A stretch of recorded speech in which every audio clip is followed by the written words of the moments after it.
하나님과 은혜와 능력과 복주심이 여러분 모두와 함께 하기를 바랍니다. 따라합시다. 진정한 감사는 진정한 믿음이 되고, 진정한 감사는 능력이 나타난다. 진정한 감사를 통해서 우리의 믿음이 더욱 자라고, 또한 우리에게서 하나님의 능력이 나타나기를 바랍니다. 오늘은 주 안에서 감사라는 제목을 가지고 함께 은혜를 나누도록 하겠습니다. 우리 크리스찬들이, 기독교인들이 반드시 가져야 할 덕목 중에 하나가 주 안에서 감사라라는 것입니다. 우리 교회 가는 자원하는 선교회에서 해마다 소록도 여름 수련회를 가면 갔다 올 때 요수 예양원을 들리는 코스가 있습니다. 그 손양원 목사님의 기념관에 들려서 순교하신 손양원 목사님의 그 순교 정신을 우리가 보고 은혜를 받고 우리의 믿음이 더욱 자라게 되는 그런 경우를 봅니다. 거기에 손양원 목사님이 고등학교 다니는 두 아들이 같은 고등학생이 죽이게 됩니다. 그 상황에서 좌익, 우익으로 나눠져서 우익 학생이 손양원 목사님의 아들들을 빨갱이라고 하면서 죽창으로 찔러 죽였습니다. 그래서 그 학생을 사형을 시키려고 그러는데 손양원 목사님이 죽이지 마세요. 그 아들을, 그 청년을, 그 학생을 내 아들로 삼아서 잘 키우겠습니다.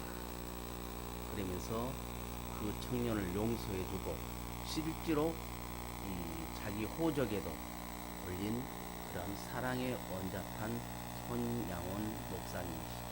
그 손양원 목사님이 자기 두 아들을 장례 치르면서 거기서 9가지 감사 기도를 합니다. 제가 한번 읽어줄 테니까 여러분 곰곰이 들어보세요. 첫째, 나 같은 죄인의 혈통에서 순교의 자식이 나게 하셨으니 하나님께 감사합니다.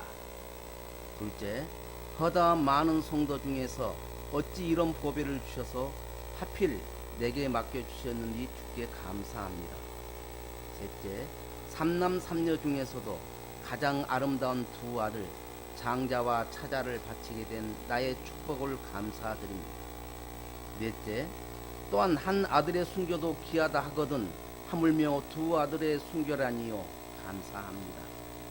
다섯째, 예수 믿다가 와속 정진하는 것도 복이라 하거늘 하물며 전도하다 총살 순교 당함이라니요 감사합니다.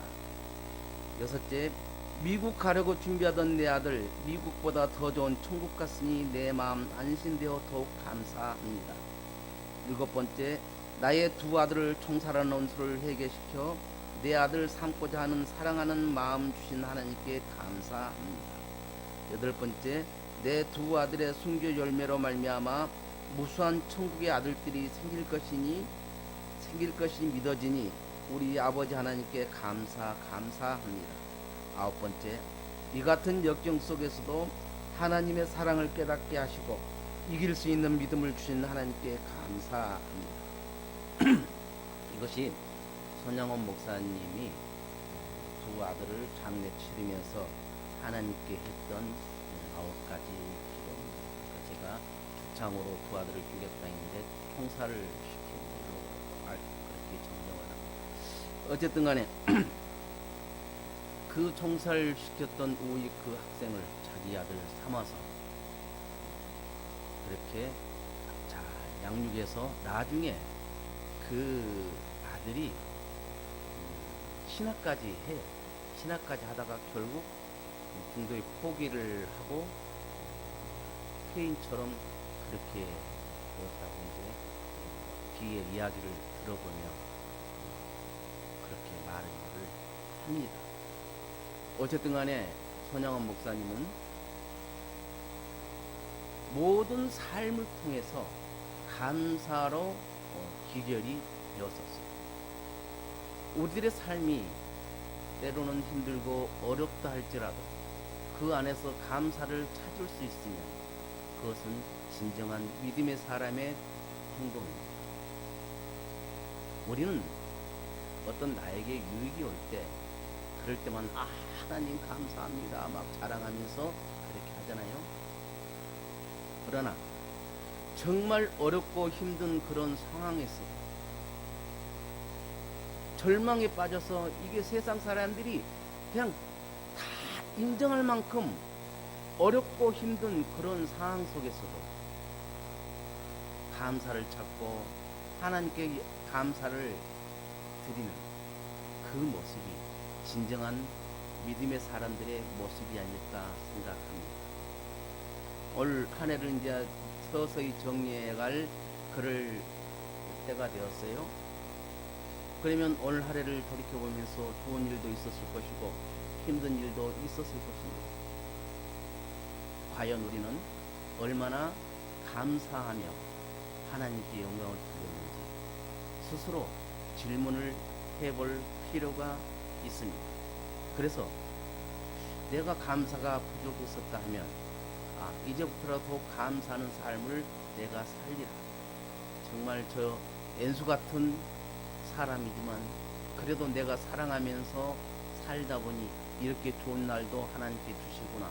그런 희망을 품고 우리가 살아갔으면 참 좋겠습니다. 우리가 어떤 역경과 시련을 겪었다 할지라도 주 안에서 기뻐하는 마음을 가져야 하는데 그게 참 쉽지가 않아요. 사람 상황에서 기뻐한다는 건 더욱 더 어렵죠. 어려운 상황이 닥쳤는데 거기서 기뻐한다면 사람들은 뭐라고 해요? 아이, 그 사람 미쳤다고 그렇게 할 겁니다. 그런 상황에서도 내가 마음의 평안을 갖고 하나님께 감사합니다.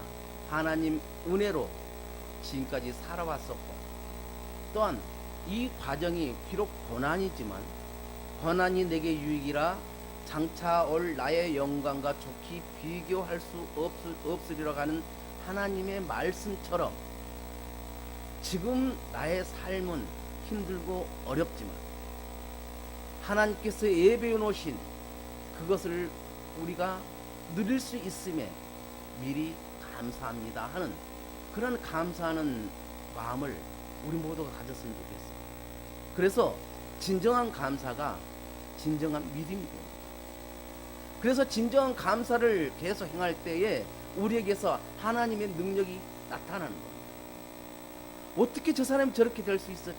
하나님의 능력이 임했기 때문에 세상 사람들이 우아해할 정도로 그렇게 되는 겁니다. 하나님의 역사가 일어날 때요, 도대체 저 사람이 뭘 했다고 저렇게 역사를 하시지?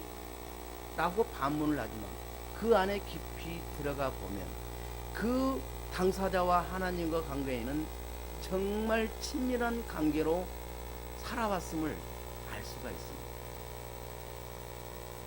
그래서 우리는 세상 사람에게 보내려고 하는 보여주려고 하는 그런 믿음보다 하나님께 인정받는 믿음의 사람이 되려고 노력해야 합니다. 그것이 그만큼 중요합니다. 항상 기뻐하려고 하는데 나의 그 상황은 기뻐할 수 없는 상황입니다. 그러나 내 마음속에 무엇을 담고 있느냐에 따라서 그것이 나오게 되어 있습니다. 야홍순 집사님, 통에 된장을 담아놓으면 그 통을 뭔 통이라 그래요? 예, 된장통이라고 그래요. 허경숙 권사님, 통에 간장을 담았습니다. 그 통을 무슨 통이라 그래요? 예, 간장통이라고 그래요. 통에 병에 무엇을 담았느냐에 따라서 그 그릇에 무엇을 담았느냐에 따라서 이름이 나오게 돼 있습니다.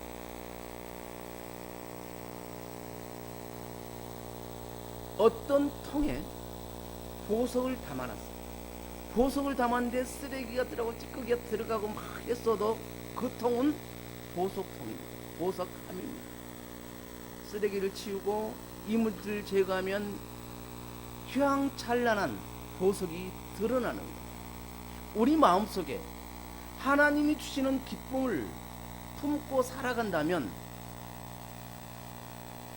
하나님이 주시는 감사를 품고 살아간다면 우리는 어떠한 상황에서도 감사가 나올 수 있고 어떠한 상황에서도 기쁨이 나올 수 있습니다. 물론 연약한 인간인지라 순간 하고 치밀어 오를 때도 있지요. 그런데 욱 치밀어 오를 때 저는 가끔 그런 생각을 합니다. 아이고, 저 모습이 내 모습일 수도 있는데,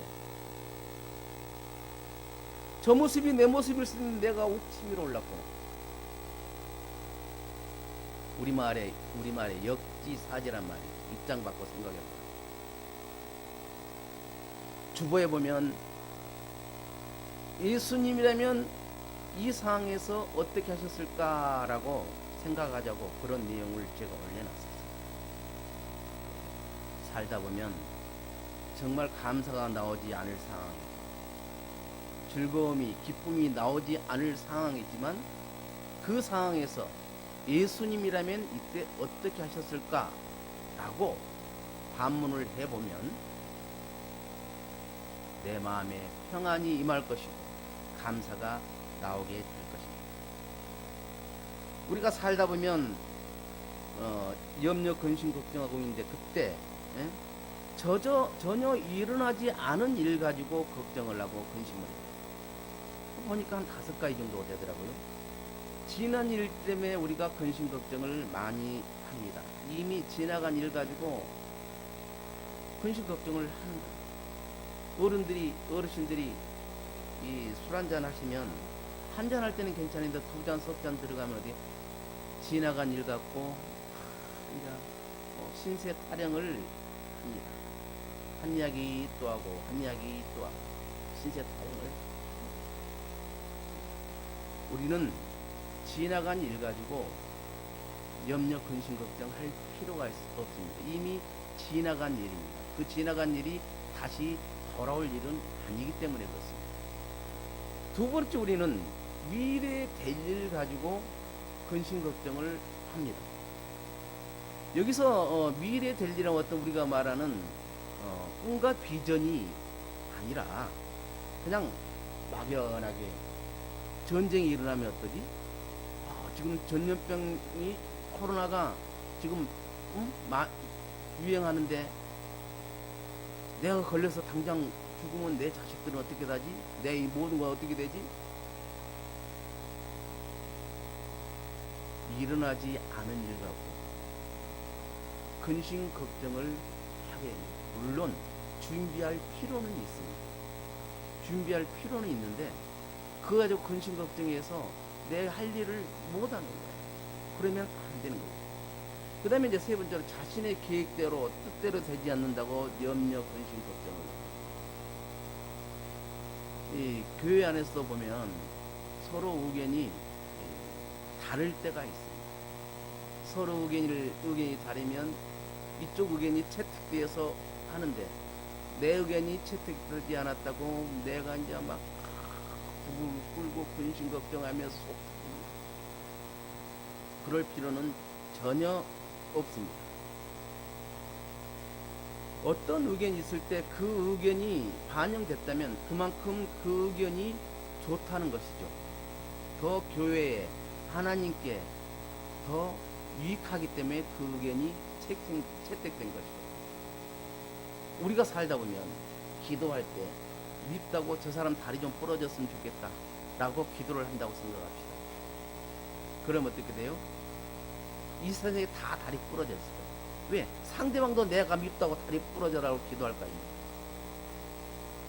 그래서 내가 내 계획대로 내 꿈대로 되지 않는다고 근심 걱정하고 분노하고 좌절할 필요가 없다는 것입니다. 넷째로 우리가 보면 죽을 것 가지고 근심 걱정을 합니다. 어차피 우리는 그 나라에 가야 되고,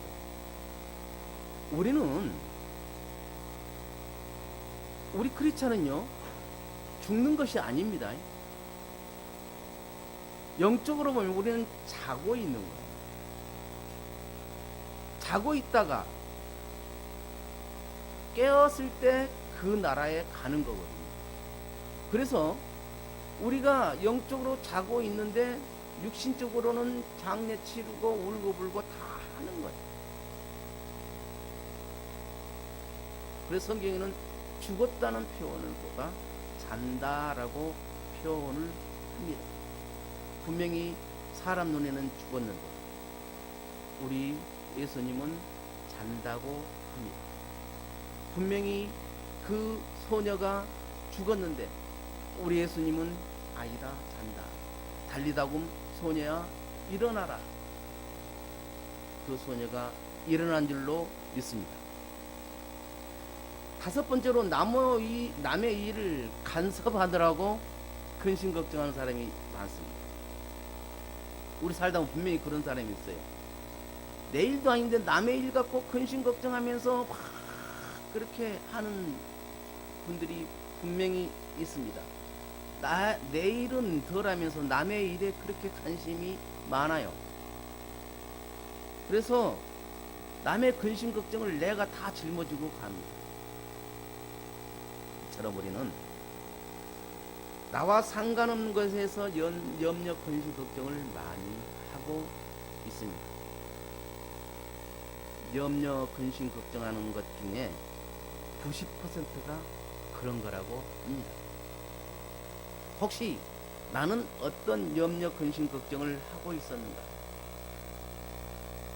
저는 주일날 아침 되면 일기예보를 꼭 봅니다. 일기예보가 해서 기상이 나쁘면 성도님들이 기상 영향을 받고 한 분이라도 교회에 덜 올까 봐 성도님들이 교회에 덜 올까 봐서 나도 모르게 근심 걱정하면서 기도를 해요. 정말 교회를 못 오게 됐을 때는 영상으로라도 예배를 좀 드리게 해주세요. 그런데 교회를 못 나오게 됐을 때 영상으로조차 예배를 드리지 못한 분들이 계세요. 그런 분들은 영상을 지지난주 매주 영상을 올려놓으니까 한 번씩 이렇게 시청하는 것도 아주 좋습니다. 우리는 염려, 근심, 걱정을 주님께 내어놓아야 합니다. 우리가 주님께 내어놓는단 말이 뭐예요? 기도한다는 거거든요. 하나님, 아버지, 내가 이런 힘든 것이 있어요. 내 이런 문제가 있어요. 저에게 지혜를 주시고 힘을 주옵소서. 하나님께서는 감당할 만큼 고난을 주시고 피할 수 있는 지혜를 주신다고 하셨는데 저에게도 피할 수 있는 지혜를 주옵시고 감당할 수 있는 힘을 주옵소서 라고 이렇게 그 문제를 내어놓아야 돼요. 문제를 내놔야만이 문제가 해결되지. 혼자 가슴에 꽁꽁 앓고 있으면 그 문제는 해결되지 않습니다. 그러면 우리는 기도하는데 어떤 마음으로 기도를 해야 되느냐? 감사하는 마음으로 기도를 하잖아요. 기도한 즉 응답 받은 줄로 믿고 우리가 감사하면서 기도해야 돼요. 하나님께서는 분명히 우리 기도를 들으십니다. 때가 되면 응답해 주십니다. 급한 건 지금 당장, 아니면 좀 더 기다려라 할 때는 더 기도를 하게 하시고, 이건 절대 안 되는 거야. 안 돼. 그런 것은 노라고 응답을 주시는 거예요. 그래서 우리는 모든 기도는 응답을 받기 때문에 감사해야 됩니다. 그래서 감사하며 기도를 해야 됩니다. 세상적인 잣대로 우리 인간의 생각으로, 상식으로, 지식으로, 과학적으로, 의학적으로 도저히 용납이 되지 않는 것들이 이루어지는 것이 하나님의 기적입니다. 세상 잣대로 모든 것이 우리 생각대로 된다면 기도할 필요가 없겠죠. 그러나 우리가 아무리 발버둥 치고 뭘 해도 안 돼요. 그렇지만 하나님께서 개입하시면 너무나 쉽게 되는 경우가 너무 그렇게도 많습니다. 그것을 우리가 모두 체험할 수 있기를 바라요. 기도하고 기도 응답 그런 체험이 없는 분들은 참 불행한 분들이에요. 저는 그렇게 생각합니다. 그래서 어떤 게 필요하냐? 하나님께서 내 기도에 응답해 주셨는가 안 해주셨는가? 기도 노트가 필요해요. 그래서 기도 제목을 쓰고 기도 제목 쓰고 몇 년 몇 월 딱 쓰고 옆에 가로 동그라미 이렇게 해놓으면 어느 날 그 기도 노트를 보고 짜올 때 보면 이건 응답받았네, 이건 응답받았네, 이건 응답받았네. 하나님께서 내 기도를 이렇게 많이 들어주셨네. 어떻게요? 감사가 나오겠죠. 그래 내가 기도해놓고도 잊어버려. 여러분 그런 적 없습니까? 기도해놓고도 잊어버린다니까요. 그 기도가 그만큼 나에게 간절하지 않았기 때문에. 정말 나에게 간절한 기도였다면 응답받을 때까지 잊지 않고 계속 기도할 것입니다. 그러나 하나님께서는 그렇게 중요한 기도만 들어주신 것이 아니라 세상 끝까지도 응답 주신 줄로 믿습니다. 그리고 우리 기독교인들은 항상 감사의 말을 해야 돼요. 입에서 어느 권사님이 그러더라고요. 그렇게 아들이 정말 개구신이야. 정말 맨날 경찰서에서 전화와. 교회 가려는데 아침에 또 전화가 왔어. 교회 경찰서 가서 이 복받을 놈아, 이 복받을 놈. 세상 사람들이라면 이 때려 죽일 놈 새끼가 그렇게 할 텐데 이 복받을 놈아, 이 하나님의 사랑받을 놈아 하면서 오히려 축복의 말로 그렇게 한다. 그랬더니 정말 그 아들이 너무나도 귀한 하나님의 복을 받았어요. 하나님의 큰 일을 하시더라고요. 그래서 부모 입에서 자식을 향해서 나온 것은요, 그게 선포 기도가 되는 겁니다. 그래서 자식한테 말할 때 감사함으로, 감사의 말로, 복 있는 말로 할 수 있기를 바랍니다. 모든 사람에게도 감사의 말로, 복 있는 말로 하기를 바랍니다. 그러면 감사의 말을 한다면 감사를 표현할 수 있어야 된다. 우리 예수님께서 10명의 한센병자들을 고쳐주셨어요. 그런데 다시 돌아와서 하나님께 영광 돌린 한센병자는 한 사람밖에 없었어요. 그래서 예수님께서 나머지 9은 어디 갔느냐라고 묻습니다. 사랑하는 여러분, 그 10명 중에 9명이 되지 말고 하나님께 돌아와서 감사를 돌릴 수 있는 우리 모두가 되시기를 바랍니다. 그리고 우리는 감사의 기도를 드려야 합니다. 감사할 것이 많으면 하나님 감사합니다라고 할 수 있어야 합니다. 감사기도, 감사할 것이 없는데 무슨 감사기도를 합니까? 아니에요. 감사할 것이 참 많습니다. 내가 제대로 찾지를 못하기 때문에. 감사가 감사를 낳는다 그랬어요. 감사를 찾아서 감사가 감사를 낳을 수 있도록 우리가 하셔야 돼요. 평강의 하나님이 우리 마음과 생각을 지켜줄 때만 우리는 진정한 평화가 오는 겁니다. 그래서 평강의 하나님, 저의 마음을 주장해 주옵소서. 그래서 항상 내 마음에 평안이 임하게 하여 주옵소서. 우리 마음속에 항상 평안이 임하기를 원합니다. 평안함 속에서 더욱 감사할 수 있기를 바랍니다. 그래서 내 안에 평강의 하나님이 내 마음과 생각을 지켜주셔서 내 안에 좋은 생각 또 좋은 말 좋은 행동이 나올 때에 내 인생도 좋아집니다.